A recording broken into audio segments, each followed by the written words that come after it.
ರೀ, ಈ ಸರಿ ಎಲ್ ನೋಡಿದ್ರು ಮೆಕ್ಕೆಜೋಳಕ್ಕೆ ಬಿಳಿ ಸುಳಿ ರೋಗ ಬಂದಿದೆಯಲ್ಲ, ಯಾಕೆ? ಈ ಬಿಳಿ ಸುಳಿ ಅನ್ನೋದು ಒಂದು ಶಿಲೀಂಧ್ರ ರೋಗ ಅಂದ್ರೆ ಫಂಗಲ್ ಇನ್ಫೆಕ್ಷನ್. ಗಿಡದ ಮಧ್ಯಭಾಗದ ಎಲೆಯ ಸುಳಿ ಲೈಟ್ ವೈಟ್ ಅಥವಾ ಯೆಲ್ಲೋ ಕಲರ್ ಆಗಿರುತ್ತೆ.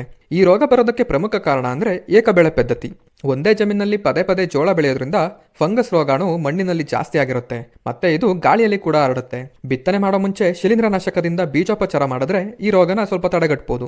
ಬಟ್ ಈ ಬಿಳಿ ಸುಳಿ ರೋಗದಿಂದ ಜಾಸ್ತಿ ಸಫರ್ ಆಗೋದು ಡೈರಿ ಫಾರ್ಮರ್ಸ್.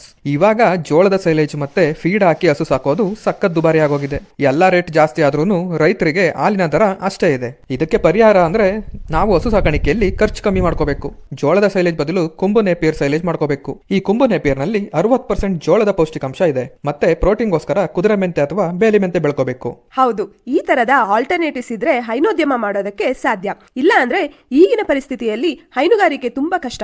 ಈ ಮಾಹಿತಿಯನ್ನ ನಿಮ್ಮ ರೈತ ಮಿತ್ರರಿಗೆ ಶೇರ್ ಮಾಡಿ. ಮತ್ತೆ ಇದೇ ರೀತಿ ಉಪಯುಕ್ತ ಮಾಹಿತಿಗೆ ನಮ್ಮ ಪೇಜ್ ನ ಫಾಲೋ ಮಾಡಿ.